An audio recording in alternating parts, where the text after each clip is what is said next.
Welcome back, everyone. Ready to dive into another deep dive with us. Always exciting to explore these fascinating topics. Today, we're tackling the Venus of Willendorf. And, the sources you sent, well, they tell me you're looking for more than just the basics, right? Oh, absolutely. There's so much more to uncover beyond the surface. Exactly. We're going deep into its age, its meaning, even a recent discovery about where it came from.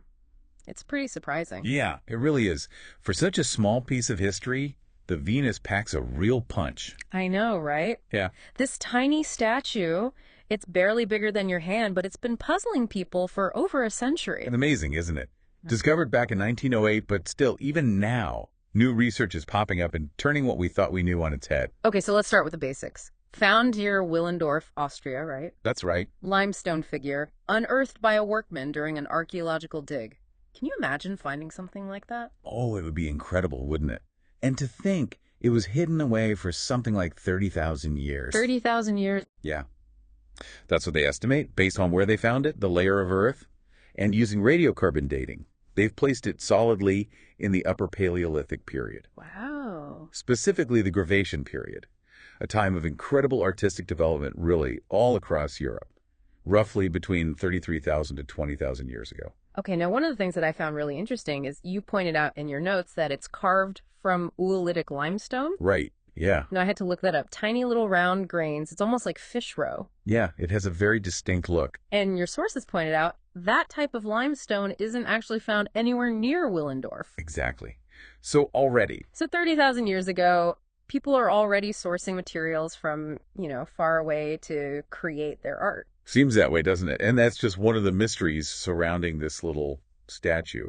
Of course, you've probably heard it called the Venus of Willendorf. Right, yeah. But in one of your sources, you highlighted the term woman of Willendorf, and that some scholars prefer that. Why do you think that is?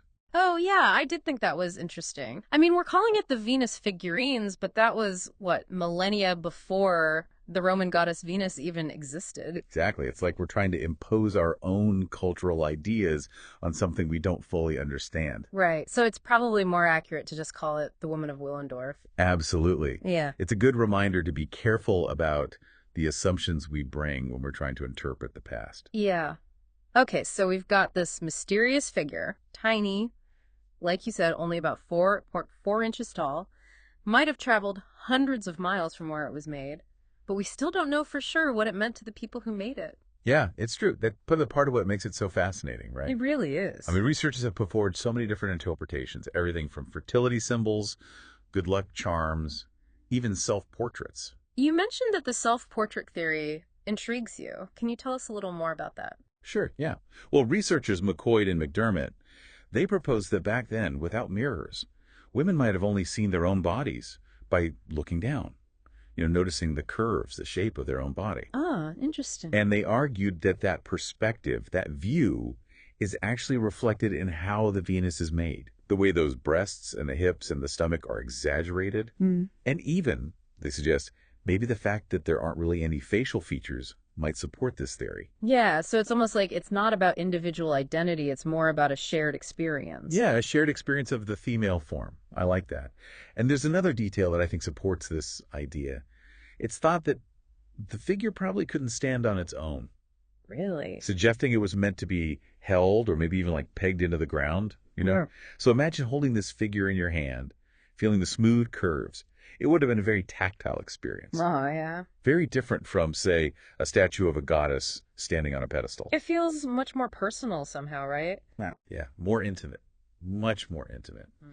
But, of course, there are other researchers, people like Beeson, who argue that, well, come on, water reflections were readily available back then. Right. Women wouldn't have been totally oblivious to their own forms, right? Yeah. So this self-portrait theory, it's compelling, but it's not without its critics. It's interesting, though, right? Because it makes you think. But there's another mystery that surrounds the Venus of Willendorf. And I know this is something that you were particularly eager to discuss. Oh, yeah.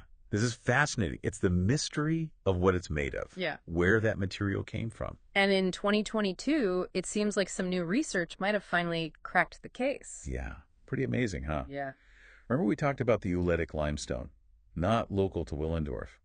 Well, this research team, they used these micro-CT scans Wow. to analyze the Venus's internal structure and they compared it to samples from different limestone deposits all across Europe. Okay, and what did they find? The most likely source, it's near Lake Garda in Italy. Hold on the other side of the Alps.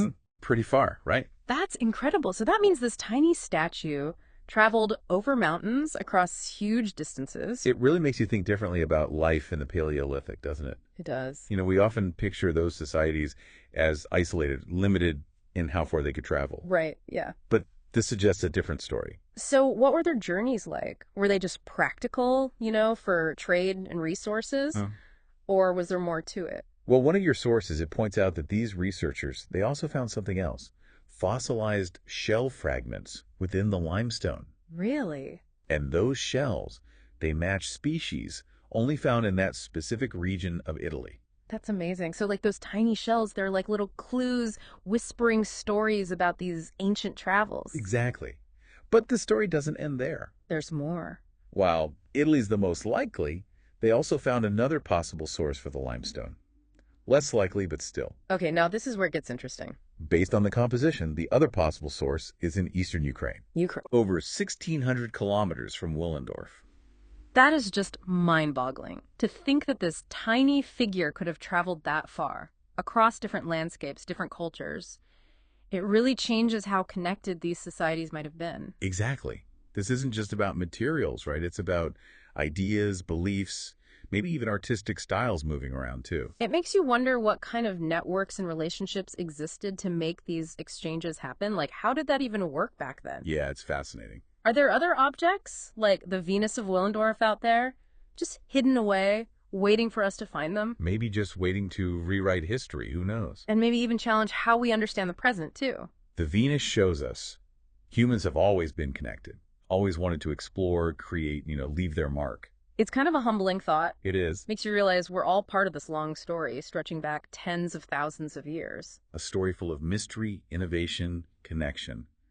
And this tiny Venus of Willendorf, it plays a big role in uncovering it all. Before we wrap up our dive into the Venus of Willendorf, I want to turn to you, our listener.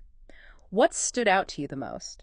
What really resonated? Have these new discoveries about where it came from, has that changed how you view this period of history at all?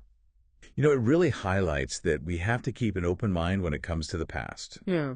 We can make so many assumptions, based on the little evidence we have. Yeah. But then new discoveries can just totally change how we understand things. It's like a giant puzzle. Every new find is another piece, right? Yeah, it is. And sometimes those pieces make us rethink the whole picture. Absolutely. And that's why this kind of archaeology and research is so important. The Venus of Willendorf, it's a perfect example, one tiny object. Yeah. But look at all these questions it sparks, all these beliefs it challenges. It's true. Now, in your notes, you mentioned how much you appreciate the artistry. And I have to agree, the craftsmanship is amazing. Oh, it is. Especially when you consider the tools they would have had 30,000 years ago. Right. The detail, the way the curves are done. It suggests a real understanding. Not just of the human form, but of aesthetics, too. Right. And remember, this wasn't just a practical tool. This was made with care, with intention, maybe even a sense of beauty or reverence. It makes you wonder what role art played in their lives. Was it just decorative? Was it spiritual? Was it, a way to connect with each other, to share stories? Maybe it was all of those things. Yeah. One of the sources you sent mentioned a theory that these figurines might have been used in rituals or ceremonies. Oh, interesting. Maybe connected to fertility or, the natural world, the cycles of nature. It makes sense, especially with that focus on the female form. Right. And the fact that it was probably meant to be held. Right. Imagine holding this figure. Yeah. Connecting to something bigger than yourself. Powerful, right? And think about it.